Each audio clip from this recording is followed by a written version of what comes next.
The state has also had an opportunity to review bank records of the defendant, Marquise Conway. These records would show that the defendant drew $40,000 in the days following the murder of Melvin Noble. And for the record, that was a cash withdrawal. Now, I'm not saying Mo3 was perfect, but you telling me his life was only worth $40,000? You're agreeing that your grandson is substantially well off, correct?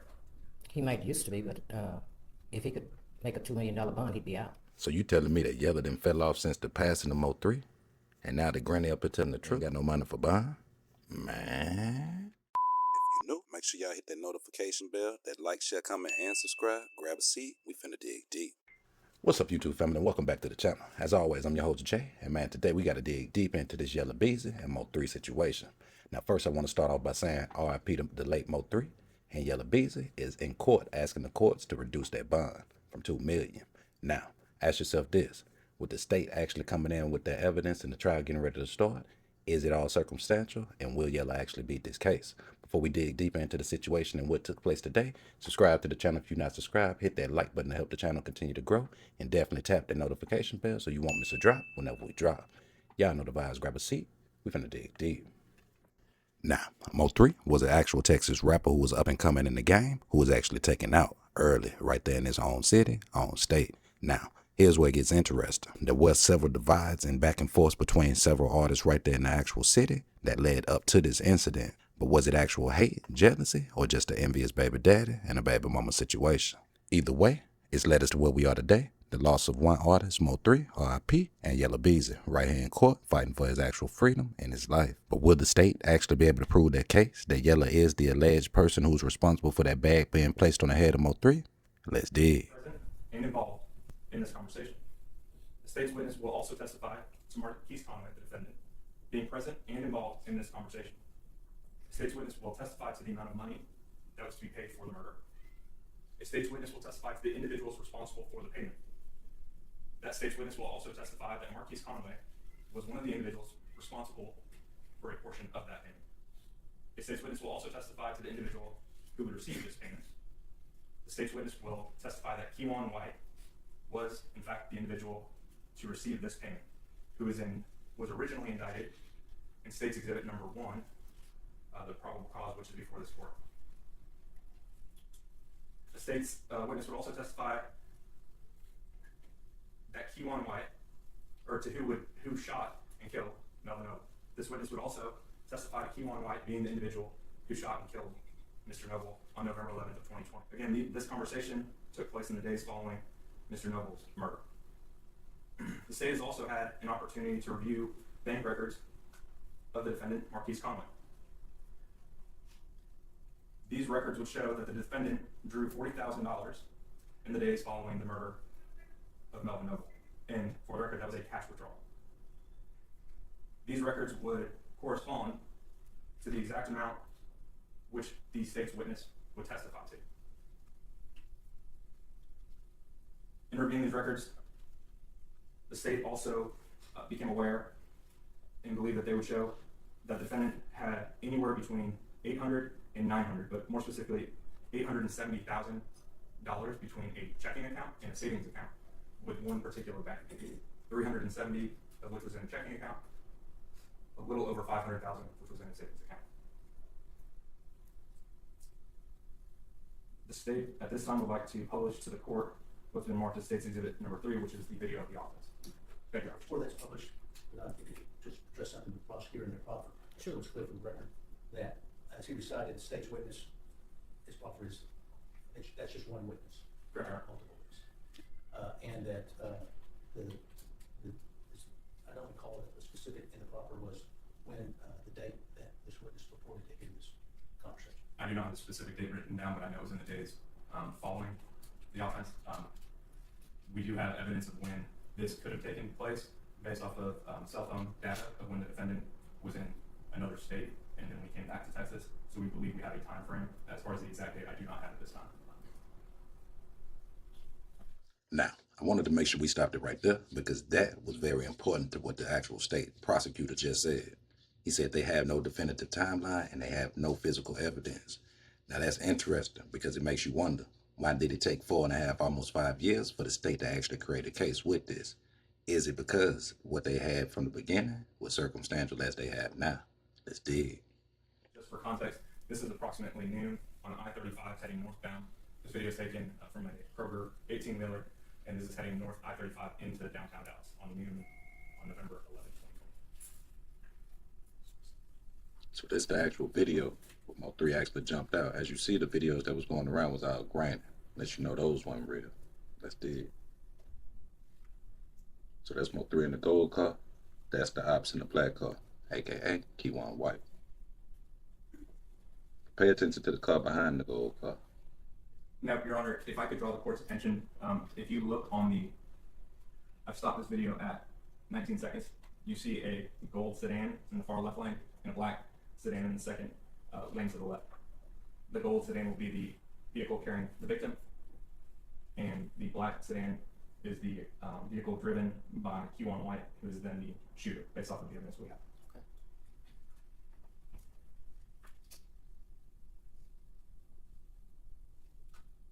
Gotta get everything boxed in.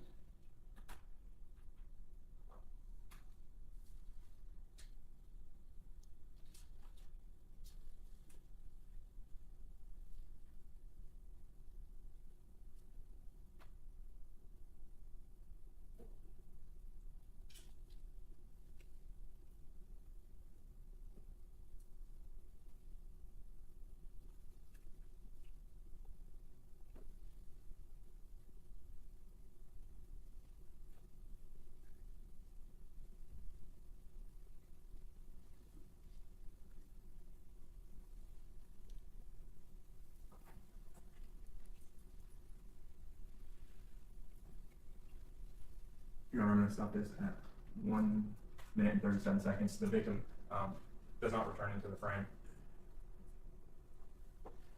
So let's dig. Now it's interesting because it's a lot of people that's going around saying, hey, the footage was edited. Now, the original footage put out to the internet was grainy. But as you can see, this black smear going across the actual interstate is not edited footage. You can clearly see the tire tracks from the black car that accelerated, which actually caused it to do what? Kick up debris. So that's not edited footage. It's not the state editing somebody out of the footage saying that somebody else was running to the other side. You see one person, one shooter, one driver. Dust. That's what you see. Let's dig. The only other things that the state would like to proffer as far as this bond hearing, since the court does not have a probable cause affidavit, of course, this is a grand jury referral. Defendant Keywan White was also indicted. You do have his murder probable cause affidavit from 2020. He was also indicted at that same time in cause number F2175377 for Dr. Randall Graham, who also sustained injuries, a neurosurgeon who was heading north on I-35 that day and was struck as well. However, he did survive. Finally, Your Honor, the last thing that I would proffer at this time would be that there were a total of 44 fire cartridge casings, all from the same style of firearm as far as the caliber that were recovered on the freeway on November 11, 2020. And at this time, I'm state the rest. The defense. Judge, this time we call Ms. Alexander to the stand.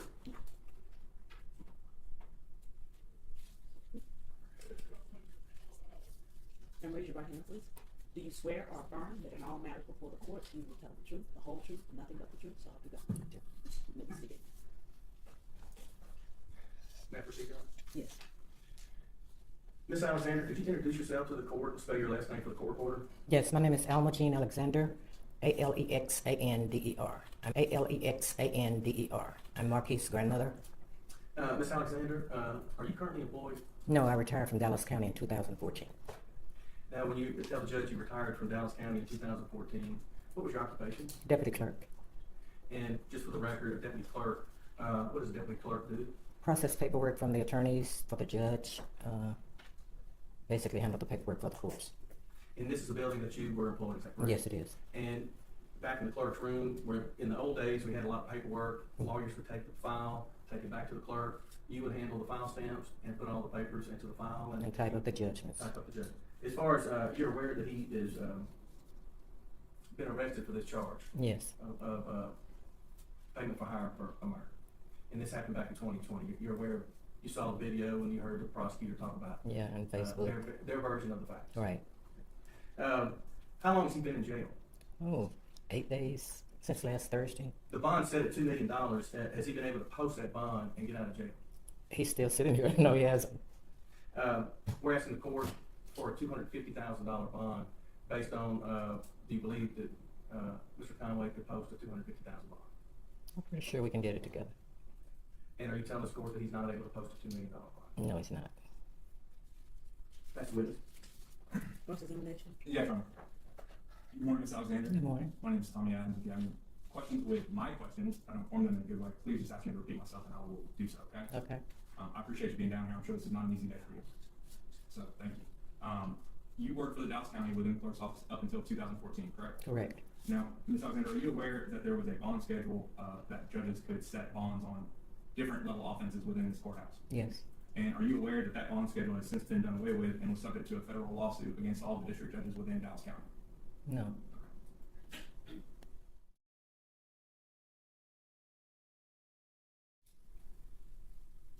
Now, when you talk about your grandson being an entertainer, I mean, he's more than just an entertainer, correct? Yes. He's in fact a double platinum artist, correct? Right. Now, going back to 2020 and the years leading up to that, let me ask you this. Are you aware of your grandson owning a 2017 Denali? Yes. And what is that Denali, what is special about that Denali? It's bulletproof. It's bulletproof.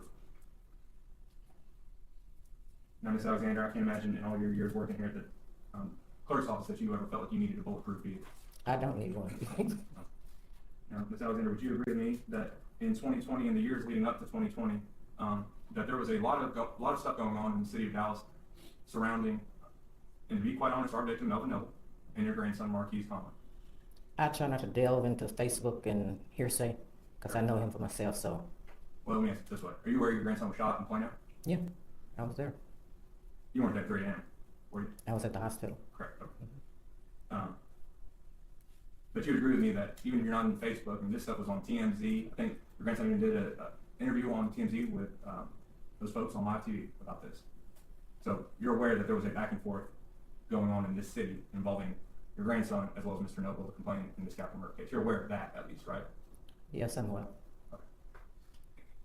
Is that the reason your grandson felt the need to get a bulletproof Denali? No, he felt the need because people are jealous and you don't know who's going to do what, when, or where. Now, to me, in my personal opinion, this whole situation between Yella and Mo3 is definitely deeper than rap. And it also sounds like an inside job, whether it's on the streets or an inside job from the police.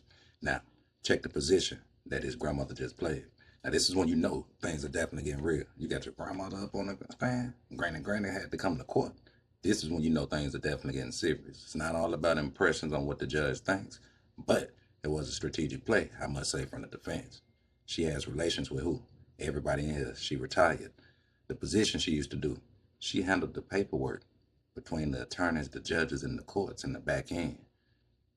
Now, the evidence that the state is presenting is definitely circumstantial in my personal opinion up to now. But this is where it's about to get interesting because, as they said, over 44 shots fired on the interstate just to attack one person. Was this actual GRC record label of this group, the tied to Mo3? Did they have enough? We saw Yella do what? Spin around, get taken out, almost do what? Lose his life. We saw EJ do what? Flip out, spin around, running, almost do what? Lose his life. The Sprinter van from the gas station saw what? Trap. People did actually lose their life, but it wasn't Trap nor Yella. So was this enough to actually make Yella snap and actually respond? And does the state actually have enough to say that this is actually beyond music and this is actually reality? Is it enough or is it all circumstantial? Let's dig. Jealous and you don't know who's going to do what, when, or where. Are you aware of whether or not he had to, if a Denali comes that way off the lot, or do you have to actually pay money to get something like that done? I have no idea how it happened, where it happened, why it happened. I just know he had it. Sure. And as far as your grandson being in custody for approximately 8 days, defense asked you initially how long he'd been in jail and if he was able to make a $2 million bond. And your initial answer was, no, he hasn't. And then when they followed up with whether or not he can make a $2 million bond, that's when you said, no, he cannot, correct? Right. Now, especially with all your experience here in the county and working in the clerk's office, you're aware that when somebody has a $2 million bond, they can pay only 10% of that, correct? Yes. With a bondsman's help. Now, your grandson is a double platinum recording artist, correct? Correct. And he lives in a mansion in Frisco, correct? Correct. And he has houses in other states, correct? I'm not aware of that. Are you aware of him paying and helping to support other individuals in the family and also extended family and friends? I'm not into his business like that. You agree that your grandson is substantially well off, correct? He might used to be, but if he could make a $2 million bond, he'd be out. Would you agree with me, though, that there's a difference between can, want to, and choosing not to? I'm aware of all of those things, but I know he don't want to be in here, so I know if he could afford it, he'd be out. Plus, he has other bills. He don't just have money laying around. Sure. Now, Ms. Alexander, if I wanted to reach out to Ms. Rush, your daughter, what would be the best phone number to reach her at? She's not my daughter. Okay. Mr. Conway's mother, if I was going to reach out to her, what would be the best phone number to reach out to her at? You don't have that information? If you were going to reach out to her, not me. Judge, I'm gonna object to bantering with the witness and relative to here. We're kind of veering off to and getting in discovery. The state had showed us their case. They made a proffer here. It seems like they can do their discovery outside of courtroom. Objection overruled. You may proceed. Ma'am, you'll need to answer the question. What was it? If you were going to call Ms. Rush, what number would you call her at? If you need to check your phone, I'd be happy to wait. Okay.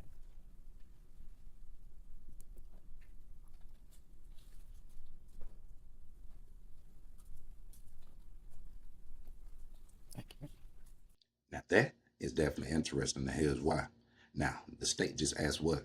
For the phone number of who? Yella Beezy's mother. Now, it's even more interesting because what they did was just establish the fact that they really don't have any communication. See, this is Yella Beezy's grandmother, but this is his dad's mother, not his mom or his mom's mother. Now, it's interesting because you can see the state just clearly did what? Established a divide between the actual sides of the family. Now, that is normal because sometimes when people separate, things do happen in that manner. But if he's innocent, wouldn't they all be coming together to actually get him off versus one side staying away and the other side taking the case? But that's sinking. That's deep. Judge, I've obviously been down here at this courthouse for 30 years. I'm not going to go over the law. I know you understand the bail bond and how we have the new law. I just wanted to point out in some of these cases where there's high profile, in the state versus Michael Lucky, that was a capital murder case. That was in Criminal District Court number 7, the court that we're in. That was a high profile case. That case involved an NBA player that was initially set by the magistrate in the jail with a probable cause affidavit, where they had knowledge of the facts from what the police said. And that bond was originally set at $500,000. It was later reduced by the court to $100,000 with conditions. Co-defendant in that case, Larry Jenkins, cause number F2076397. This is the same set of facts case where the magistrate with a probable cause affidavit set it for $750,000. Another case in the state of Texas versus Antoine Franklin, capital murder case, 522-76141. This involved a famous football player out of Oklahoma. That case was set by the magistrate for $500,000. Again, probable cause affidavit. It was later reduced by the court to $200,000. Judge, in dealing with the bond schedule, you have bond conditions here that require electronic monitor. They have several conditions of probation, check-ins, and curfews.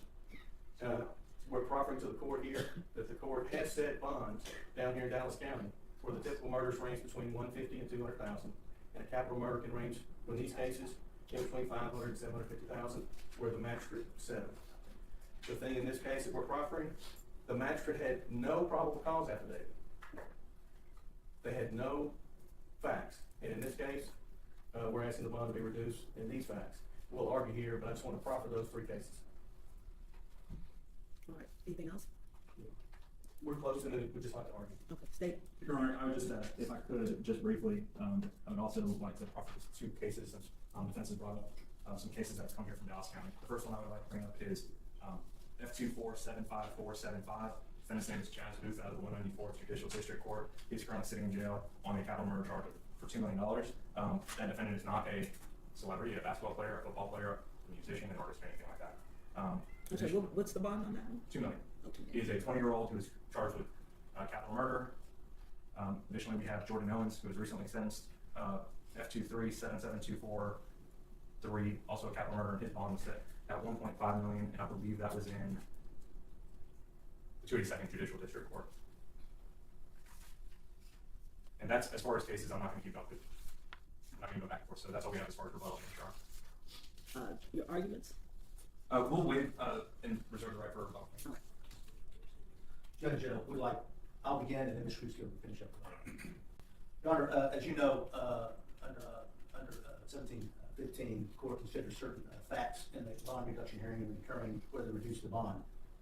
Here in this hearing, the court has before you a thing to reduce 2 arrest affidavits. There is not the arrest affidavit of a client that does not exist, but you do and have reviewed the arrest affidavits of Kewan White and Mr. Brown. Those arrest affidavits were taken on Kewan White was December 8, 2020, Devin Brown, March 18th of 2021. Now, the offense itself is approximately 4 years and 4 months ago when it occurred. You carefully reviewed those affidavits and set out how the offense, and you saw the video. Nowhere in those affidavits is there any mention of our client, any mention of his role, any mention of connection to this case in either one of those affidavits that you have before you that you can consider. As far as the proffer given by the state, they choose what they can proffer. They said they have one person who overheard a conversation after the incident that happened on the highway in which he heard money being discussed and our client present at that during that conversation about paying money. You received no information in the proffer as to the credibility of that witness, if they have a bias or a motive for coming forward now at this time, 4 years, 4 months later, with this information. You only have you don't even have a proffer that this was a confidential informant, which you know requires some type of vetting, just that it's a person who said they were present during this one conversation. And that's the only evidence that you have before you this hearing that connects him to this offense.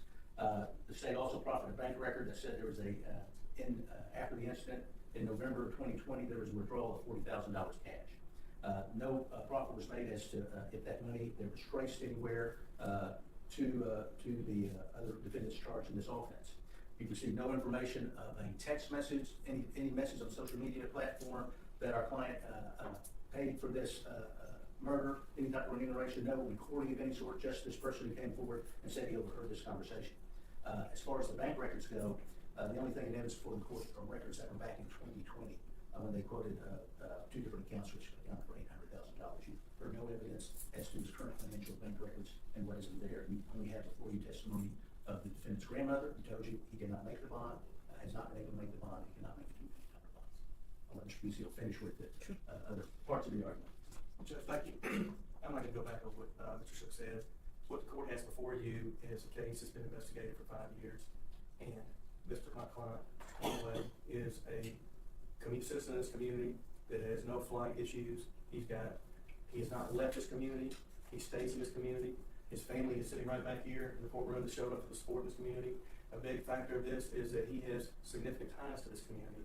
The current bond conditions that you have in place with a leg monitor would be whatever concerns that the state may have or the court may have to know where he is.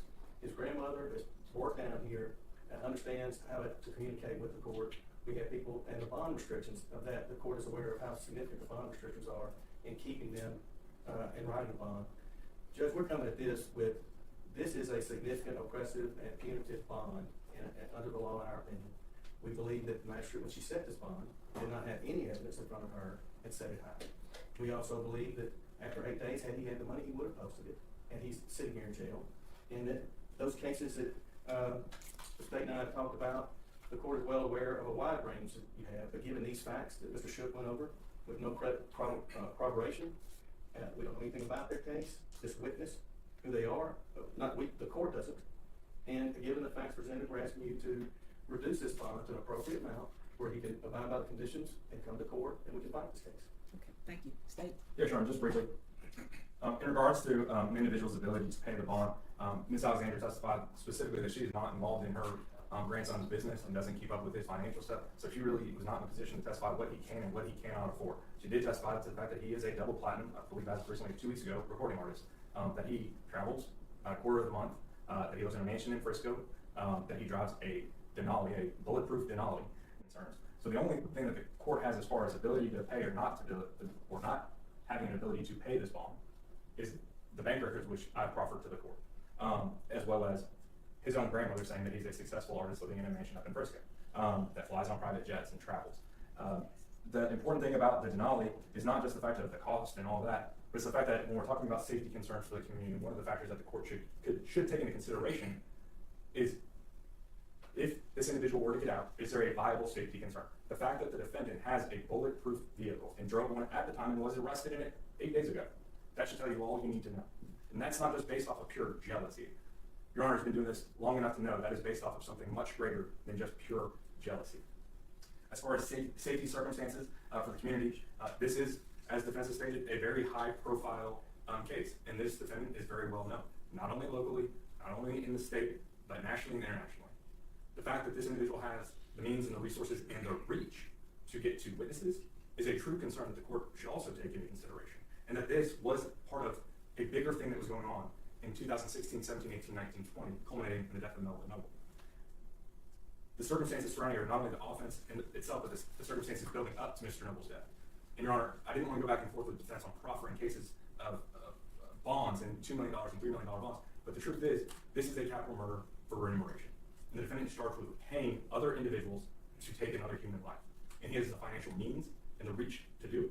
In fact, I think it's important that there was another victim. This was at noon on I-35 leading into downtown Dallas.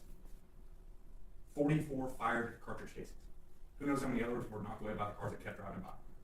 Melvin Noble was hunted down on November 11th in 2020, a beloved son of Dallas. It could have been so much worse, and that's a terrible thing to say when it's a capital murder for remuneration, where he has paid another man to hunt down and kill somebody in broad daylight. Your Honor, based off of all the testimony and the facts that have been presented to the court, we'd ask that you leave the bond where it's at, currently at $2 million. So let's dig into this whole situation. Now, this is about to be an interesting case because the defense is absolutely right so far, in my personal opinion. Now, it is going to be harder for the state to actually prove this case, in my personal opinion, because what? They laid out with the bond and said it was set based off of what? Circumstantial evidence. Now, the defense also argues that there's no proof, no connection, no ties to the money, no deposit, no bank transaction, no social media posts, no text, anything that actually says that Yella Beezy was actually responsible for this. But this is where it gets interesting. They even argue that there's no probable cause for Yella Beezy and Mo3 to even have to go to this actual extent or extremity. But this is where it gets interesting. The state is actually introducing evidence that they say they believe. Now, we just went through a situation with this in previous cases where believe leads to circumstantial evidence, which does what? Create doubts in the juror's mind. So the state is alleging that they have a conversation between Devin Brown that he overheard between Keywan White and Yella Beezy. That alone is all circumstantial evidence. Then on top of that, do they have the phone recorded conversation where they're actually correlating this actual story? Now, it's one thing for two people to get up here and have the same story, but again, in court, it's what can be proven, not what's assumed, or not what's put together by two people who are facing what? Years for a crime that they possibly committed or didn't commit. Let that sink in. Now, the state definitely also has a valid argument because the state is saying, hey, if he did this to Mo3, broad day, dropped 40 racks on somebody's head and they actually hunted this person down on the interstate broad day in Texas, he's a threat to society. He's a threat to the people around him. He's a threat to the witnesses, maybe an intimidation to the witnesses. But I want to be real. Let's break this down and dig a little bit deeper. Was Yella actually dumb enough to actually go take the money out of his personal account and take it out in cash and deposit it over to somebody in the street? And was Keywan that sloppy with this whole situation where that 40,000 made him just go all out, broad day, Texas interstate? Even worse, what's Devin's role in this whole situation?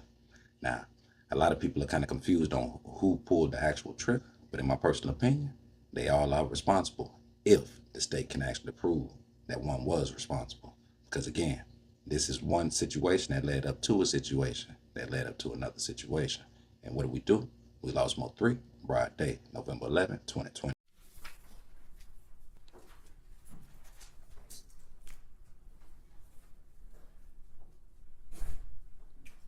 Okay, the court, is the court ready? Yes, Judge. All right, the court's ready to make my ruling. The court is going to reduce the bond to $750,000. The court took into consideration, certainly, the biggest consideration was the offense. the severity of this particular offense. It's pretty egregious to watch that video.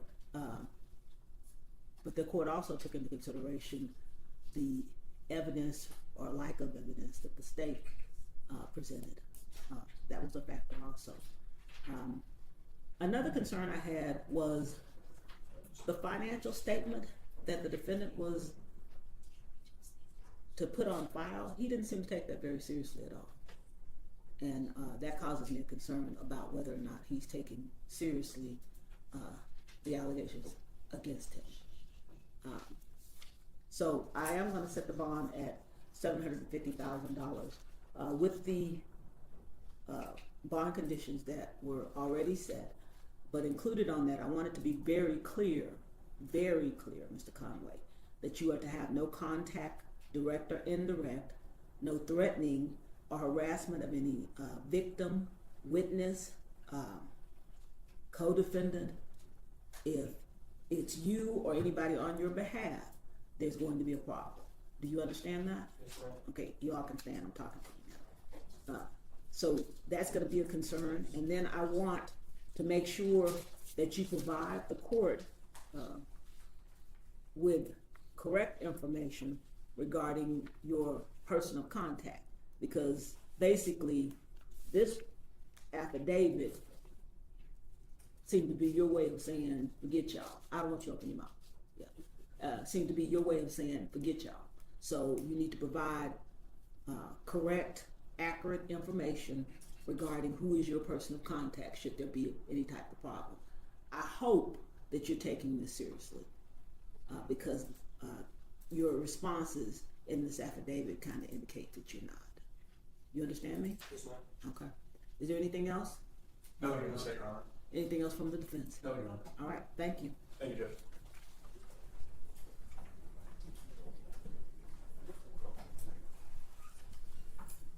Here's where it gets interesting with this whole court system because, again, the judge's decision is to actually make the bond either stay or reduce it. Now, we heard the tie. Everything, in my personal opinion, just seems like it's tied in. Everybody's working with everybody down here in Texas. You know, this person has family here, this person got family here, the relative here, cousin here, married to the cousin here. Seems like it's a good cleanup game. But it is too early to assume and to judge because, again, it's hard to say justice for either one of them at this point. Knowing that Mo3 was out allegedly sliding and Yella out doing what? Dropping bags for murder for what? Hire? Let that sink in. It's hard to really say justice for either one of them. But I do want to say justice for all those that were negatively impacted through all of these situations, whether it was through the streets or through rap beefs. Now, the judge did actually reduce the bond, and Yella was actually granted that $75,000 bond. Now, the judge dropped it down from $2 million to $750,000, where he dropped it down at 10%, which takes him down to $75,000. But ask yourself, on a case like this, two things with the judge actually reducing this bond. One, either the state has a weak case, or this is actually deeper than rap. This case alone is definitely going to be more interesting than a lot of cases that we've actually covered and worked on because, again, it's circumstantial. This is the state creating another circumstantial case. So is it possible that Yella Beezy could actually beat this case based off of circumstantial evidence? In my opinion, absolutely. Now, I'm not saying that he's not guilty, not saying that he's not responsible. Him and GRC, Trap, EJ, you know, all the ones that were involved from that side, Keywan, Devin. But hey, in court, it's what you can prove. And again, this case goes to show the greater the height, the greater the weight. Y'all jump in the comments, let me know y'all's thoughts. Was the judge fair to actually give him a bond, $75,000, for him to be released after we lost what, Mo3? 8 days of confinement, and you get $750,000 bond dropped down from $2 million. Big step. Is this deeper than rap, or is family playing a role and actually making all of this happen on the back end? Not to mention, it's on the one side of the family that's actually stepping in. So is the family side that's stepping in actually enough to help Yella Beezy work and maneuver through this system? Or was this case cleaned up from the beginning, which is what made it circumstantial? Y'all jump in the comments, let me know y'all's thoughts. Subscribe to the channel if you're not subscribed, whether you're a fan of Mo3 or a fan of Yella Beezy. Subscribe to the channel, tap that notification bell so you won't miss a drop. Y'all let me know y'all's thoughts in the comments. Is this case actually going to trial where Yella will actually beat it, or will he be found guilty? Until next time, remember, greater the height, greater the weight. Remember, if you save, might be your very own. And as always, I'm your host, Jay. Gone.